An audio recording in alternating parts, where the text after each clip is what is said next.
is www.alleycats.com, and that's spelled ALLY, alleycats.com. And we give away CATS. Yeah. Yes, just no S. And we give away, yes, and we give away a lot of prizes to children. Bomb Orthodontics is donating free braces to children. And we have a Grishko, which is our official sponsor, that is giving ballet slippers for children who can't afford ballet slippers. So that's great. That's good advertising for them, as well as being very generous to help our younger generation. Now, with you and I, we sort of came across, and you know, I happened to send you a bio of mine, which had all about My Ninon Speaks. And in it, I had all these different things that I addressed with My Ninon Speaks. And one of them is never too late. And you wrote this whole thing that it's never too late to do anything or to sort of achieve anything. And you were a film producer before you started this, correct? Yes. Children is the reason why I started producing.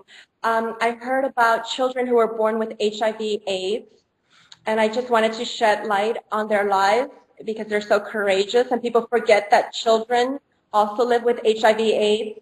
So that's how I started producing. I just went to the camp that had kids who live with HIV/AIDS.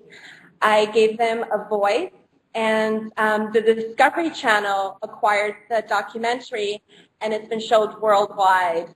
Oh, how amazing. Did you find those children any different with their self-esteem having AIDS? Well, children are very different than adults. When they're born with HIV, they have no self-pity, they're wise beyond their years, and they're irreverent. So I think children with HIV, they're very courageous, and they don't have any regrets. They live life in the moment. They do. Do they realize what they have? Do they understand?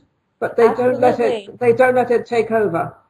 Exactly. They make the most of their lives. Yeah, that's hard to do. That's very hard to do. So when you say it's never too late, you've got down here so many things. You've taken over 2,000 classes in 5 years. My biggest dreams came true. You've got a lot of stuff that you did out there.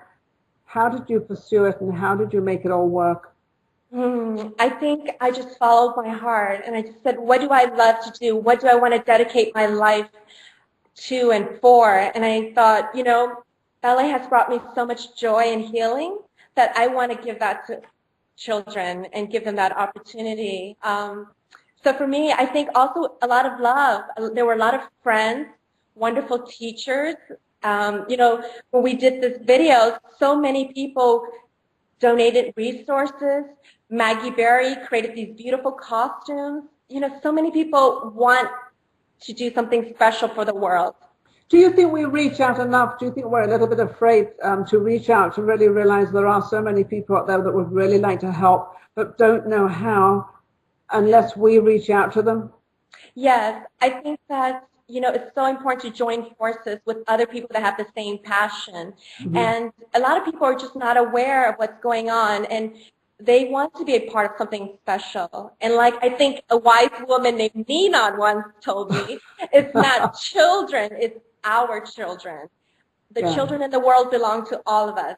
And they do, and we need to help all of them. And a lot of these children, I actually just moved to Vegas, and I've lived here two weeks, and I've been told that there's 40% of homeless children here. So since I'm in the children's arena, I'm going to see what I can do about that. And then I thought, well, there can't be 40%. So I thought, well, what if I cut that in half and make it 20%? There's still too many. There's still too many. And it's amazing how children now, years ago, children were seen and not heard.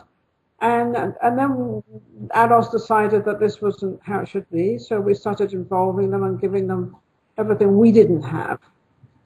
And now we seem to have left that train as well. And now they seem to be homeless and no one's caring. What went on as a young person? What do you think what happened, Allie?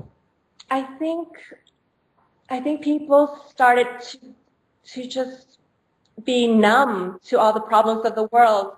And I think people feel helpless and they don't know how to help. But I think when you start with one child, if you can help just one child, it will make a difference. Maybe you can't take on the whole world, but you can help one child and help that child's dreams come true. And I think a mutual passion that we both have is childhood obesity, which I think affects 1 in 3 children in America. It And does. I was going so, to ask you that question. We're going to go to the obesity.